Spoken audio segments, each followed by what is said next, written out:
Friends, welcome to quick and easy. Friends, नवी recipe, नवी बातों, नवी टिप्स। फ्रेंड्स, यस, આજે આપણે એકદમ ગુજરાતી સ્ટાઇલનું ખાટું મીઠું કાચા ટામેટાનું શાક બનાવવા જઈ રહ્યા છે।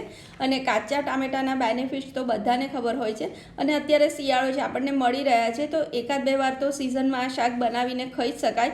અને આ શાક એટલું સરસ બને છે કે તમને રોટલી, રોટલા, પરાઠા કે થેપલા, ઇવન થેપલા સાથે ખાશો ને તો પણ સરસ લાગે, એટલું સરસ શાક બને છે।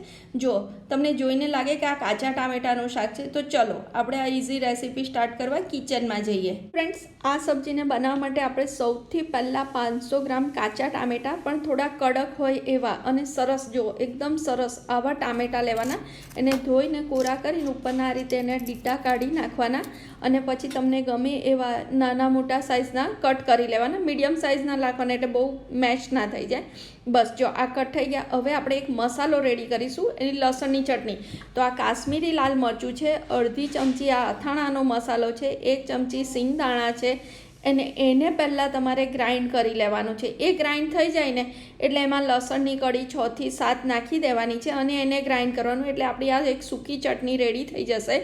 એને સાઈડ ઉપર કાઢી લો। હવે એક મરચું અને આદુનો ટુકડો, એને પણ તમારે ગ્રાઇન્ડ કરી અને પેસ્ટ કરી અને એને પણ સાઈડ ઉપર કાઢી લેવાની છે।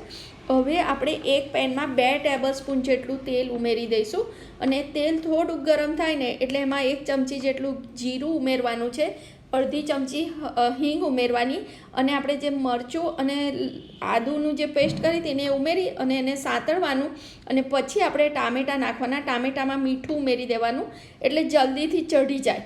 બસ હવે એને તમારે બરાબર હલાવી લેવાનું અને ઢાંકી અને એકદમ સોફ્ટ ના થાય ને ત્યાં સુધી એને ચડવા દેવાનું, લગભગ 7 થી 8 મિનિટ લાગશે। હવે એ ચડી ગયા છે આપણા ટામેટાં। હવે આપણે સિઝનિંગ કરીશું।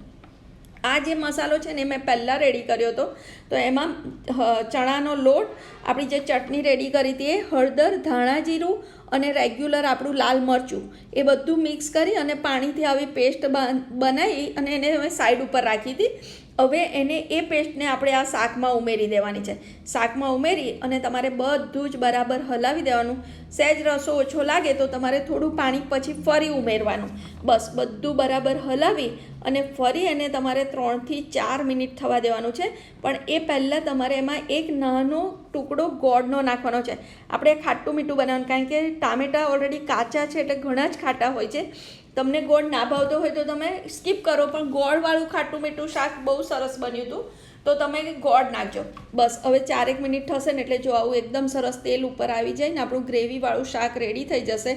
ફ્રેન્ડ્સ, આ શાકને બનતા બહુ વાર નથી લાગતી ને ના કંઈ બહુ વધારાના મસાલા છે, પણ ટેસ્ટ વાઇઝ બહુ સરસ લાગે છે। બસ હવે એમાં ધાણા ઉમેરી અને તમારે એને બરાબર હલાવી લેવાનું છે અને હવે આપણી આ સબ્જી આ સર્વ કરવા માટે રેડી છે। ફ્રેન્ડ્સ, તો ચલો આપણે એને સર્વ પણ કરી લઈએ। તમે આ સબ્જીને રોટલી, પરાઠા, ભાખરી, તમને જેની સાથે ફાવે એની સાથે તમે લઈ શકશો। ફ્રેન્ડ્સ, ઘણી જ સરસ લાગે છે।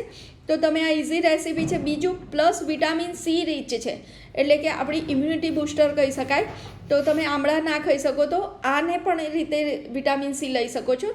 તો આ સબ્જી ચોક્કસથી બનાવજો, તમારા ફ્રેન્ડ સાથે આ રેસીપીને શેર કરજો, મારી ચેનલને સબસ્ક્રાઈબ કરજો। Thank you.